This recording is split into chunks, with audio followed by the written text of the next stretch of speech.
Diversity, equity, and inclusion, a very polarizing topic, and it seems to be very politically charged. And I don't know why it needs to be. I think in the realm of business, everyone's got kind of the same motive. You want to see a very diverse culture, and you want a sharing of ideas, and you want the best ideas to win out.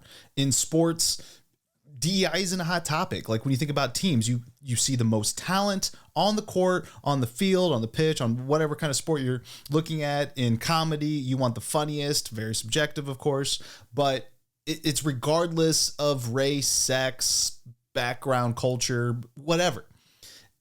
But we do like to see a diverse amount of ideas being presented. And DEI has become at the forefront in the zeitgeist as of late because of two business titans. And I got to say, I love when people who have been there, done that, built these amazing, massive companies employing thousands in kind of different ways are actually having a public debate, one that we can be a part of and we can try to understand. And really at the core of all of it, they agree. And there's evidence of that through the tweets, through the discussions, which I find fascinating. And let's talk about where it all started. This tweet by Elon Musk: DEI, because it discriminates on the basis of race, gender, and many other factors, is not merely immoral, it is also illegal. And he's right. DEI aside, you can't discriminate based on race, gender, other factors such as age, without there being some sort of underlying objective, public danger reason. And there isn't. You just can't do it. Even on certain core groups that are historically discriminated against, you can't. But let's take a step back and understand the why of where DEI came out. And I found this really great article of the beginnings of DEI. And yeah, make a lot of sense. Origins of DEI. The diversity, equity, inclusion movement in the United States is not new. It has its roots in the 1960s civil rights movement and has grown to include gender, sexual orientation, religion, country of origin, and other identities. As described by the Greenlining Institute, the focus in the 1960s into the mid-1970s was on tolerance, meaning the acceptance of integration of workplaces, schools, and communities. From the mid-1970s into the 1990s, the focus was on the multiculturalism and being aware of the achievements of the various racial and ethnic minorities. I mean, here in the United States, we were just in a bad place through the civil rights movements, through segregation and all that. And there needed to be some sort of protection for those minority cultures, those races, to ensure they weren't being discriminated against. So through that evolved this diversity, equity, inclusion, and through women in the workplace being unfairly treated, to different races being unfairly treated. And now currently it's just kind of evolved into this new interpretation through different institutions and business. And now we're just different. Like just blanket labeling everybody's DEI initiative as right is wrong. People are interpreting, misunderstanding the why, the underlying why behind it.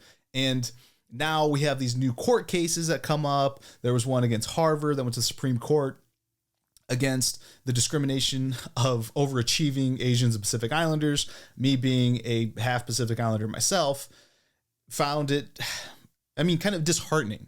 And I'll tell you like a personal story. When I was applying to both medical school, when I was deciding to go that route, or to law school, I was told through the advice of different individuals not to put my race as Asian or Pacific Islander, because then my test scores would be held at a higher standard, because all these different learning institutions of higher learning have this certain amount of quota for each race. And because of the higher testing scores of that of Asians and Pacific Islanders, which I would be looped into, and I did test fairly well in both the MCAT and the LSAT, I would be held at this much more stringent standard. So if they're going to have self-determined 10 to 15% of the student body is going to be Asian or Pacific Islander, and everyone's got an average test score of like 160 on the LSAT, then I have to score much higher and elevated. But if there's, say, Caucasians, whites have an average test score of like 145, for example, then it's a much less stringent or strict standard that you have to met. And to me, that is just unfair. And that's what was happening with these low student bodies at Harvard, for example. University of North Carolina, I believe, was another institute that was being held against. Yeah. Just want to pull this up so it's not just coming from me. Here's a USA Today article ahead of a Supreme Court affirmative action case ruling. Do Harvard and UNC discriminate? And the repercussions of it is you can see here in the fall of 2021, the most recent year for which comparable data is available, Asian Americans made up 18.3% of Harvard undergraduates. I believe it was sub 10% prior to that. Here's 14.1% in 2010. Apologies. At UNC, that's what I was thinking of. They went from a share of 5.8% in 2010 to 12.6% because then they were just basing off of the student body. So we go back to this Elon Musk debate, and I find it incredibly fascinating, having read now Elon Musk by Walter Isaacson, of the way Elon Musk views the world. In no way do I think he would let race, sex, cultural backgrounds get in the way of his mission to put a man on Mars and move civilization. This guy is, self-diagnosed Asperger focused on doing such through his different initiatives, through Tesla, through Solar City, now encompassed within Tesla, the artificial intelligence initiatives, SpaceX. He just wants the best engineers possible and doesn't want government interference in them telling him you have to hire this percentage of so-and-so, this percentage of so-and-so. He just needs the best talent. He runs his company like a sports team. Talent, brains, experience wins out above all. And that's all he cares about.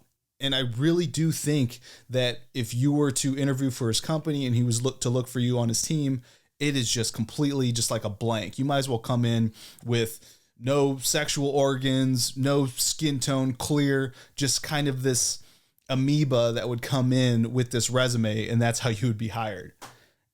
On the other end, there's Mark Cuban.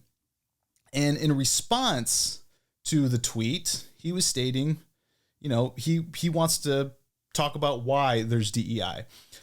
Diversity, good businesses look for where others don't, to find employees that will put your business in the best possible position to succeed. You may not agree. By extending your hiring search to include them, you can find people that are more qualified. It's true. If you're not actively putting yourself out there and searching for different individuals of diverse backgrounds, of all the different categories, then you may not actually find the best talent. 1A, we live in a country with a very diverse demographic, and people tend to connect more easily to people who are like them. Having a workforce that is diverse is good for business. True. I don't think Elon would ever talk differently about that. Equity, treating people does not mean treating them the same. I made the mistake. Equity is more of a core principle. Put your employees in a position to succeed, recognize their differences, play to their strengths. Inclusion. These are just bullet points that Mark Cuban's talking about. Great companies create environments that reduce unnecessary stress of their employees. One of the favorite things, great employees reduce the stress of those around them. Don't really understand that one. Has to deal with it. Diversity in healthcare. Okay, so what's the conclusion? Let's jump to this on Mark Cuban. If you think there is a need for DEI and it doesn't create a competitive advantage for your company, just look at the X post replies and quotes below. These are the same people that work for you or are your coworkers. Everyone is entitled to their personal or their point of view, but these same feelings, even if they are not said out loud, are heard loud and clear at work. They don't disagree. That's the thing. Let me jump back over to Mark Cuban's post. This is where Elon goes off kind of the rails. He's a very quirky and he entertains himself, but he does. We talk about sports. When you're talking about Mark Cuban, you talk about the Dallas Mavericks and how DEI on the court, the way it's interpreted today isn't the way you would run a team. And that's what Elon says. Cool. So when would we expect to see a short, white Asian woman on the Mavs? Since this seems to be the most common response, let me address it. DEI does not mean you don't hire on merit. Of course you hire on merit. Diversity means you expand the pool. You hire the person you believes. And in the defense of, which is why the best players always picked first in the draft and some go undrafted. The reality is most positions hired in a company don't have a quantitative metric you can use to hire someone. Musk, merit. I think, and with all due respect to Mark Cuban, I think he missed one point there that with the diversity initiatives and just finding the best talent, that is what the NBA has done, having these different events and initiatives to attract talent, to attract global talent. I mean, you see the European infiltration into the NBA in football. You see it that there's constant reach out of expanding the market. Now, a lot of this is monetary driven. They just want more people playing the game, more eyes on the games. That way they can sell sponsorships. But you're getting these different individuals from diverse backgrounds, diverse religious and just cultures in general, different races all over the world now to attract the best talent. So I think that is one point that was missed in Mark Cuban's post is, I mean, his star player is someone that's not from the United States. So because of that, that's kind of a DEI initiative in an indirect way where there was an expansion of viewpoint.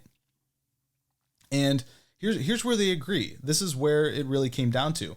Elon Musk says, I do think that if merit for a given job is roughly the same, then the tiebreaker should be diversity of all kinds. And then Mark Cuban says, which is no different than what I've been saying. You expand the candidate pool and you're going to find great people that others ignore. So they agree. However, Elon doesn't think that DEI should be a mandated thing that the government should have its hands on. That is a more minimalist approach, small government approach, whereas Mark Cuban on the other side thinks that it's important to enforce DEI initiatives into the workplace. And there's merit to both sides of the argument. On one side, Elon having his own personal agenda and focus, talent wins out regardless of all this. And again, if merit for the given job is roughly the same, then the tiebreaker should be diversity. They agree. So that's kind of what's going on with DEI. Different people have forgotten the why behind DEI. I've especially in like the law realm, old law, I would call it quote unquote. I remember walking into different mixers when I was interviewing for different law firms, like especially big ones, and you don't look for diversity except when you don't see it. And I personally am someone that doesn't necessarily think that the government should force DEI. I'm someone that's talent wins out, but I also do love a diverse culture, work group, sharing of ideas, wanting people from different backgrounds to give me more perspective, more empathy. There's reasons why I like to travel all over the world, to just get different experiences and understand different ways of looking at the same subject matter with new eyes. I was just watching I was watching the Apple TV series Lessons in Chemistry, and one of the main characters kept reading Great Expectations. And the main character was saying, the female protagonist was saying, why do you keep reading the same book? Sorry, let me use the actual Lessons in Chemistry. I'm sorry, I'm pulling it up right now. It's a great show, by the way. Cast. So Elizabeth and Calvin Evans, they're both kind of these, I don't want to say autistic, but like they're very socially awkward scientists. And again, Calvin Evans loves reading The Great Expectations. He's read it multiple times. And Elizabeth, Brie Larson's character, asks him, the book's always the same. Why do you keep reading it? And he says, well, the book's always the same, but I'm not the same person each time I read it. And that's what I love about different diversity, different perspectives, is you can continue to grow and have just an evolution of different viewpoints on the same things, especially when it comes to business, just based on experience of speaking to individuals. But don't take it down the rabbit hole, the slippery slope of here's certain percentages, or these are my own different initiatives, that DEI then becomes a detriment to people. It's supposed to be a positive. And then when it becomes a negative, especially with like the lawsuit and the affirmative action against Asian Pacific Islanders in higher institutions because of test scores, unfortunately, that's when it becomes a problem. And I think Elon and Mark Cuban both agree to that effect. Again, it just becomes on whether or not it should be government mandated and enforced versus just let me run it and let the best ideas win out. Super fascinating. I love that these two business billionaire titans who have been there, done that, are having this public discussion about it. And you just don't take a side. Take an open mind to both ideas and just soak it in, interpret it, and just understand the why behind why each person is saying the things they are. And then boil it down to the common denominator. They both agree. Again, I just keep hammering this point because they do. They ultimately both agree. Elon says, I do think that if merit is given, I do think that if merit for a given job is roughly the same, then the tiebreaker should be diversity of all kinds, which is no different than what I've been saying, is what Mark Cuban responds with. You expand the candidate pool and you're going to find great people that others ignore. That's it.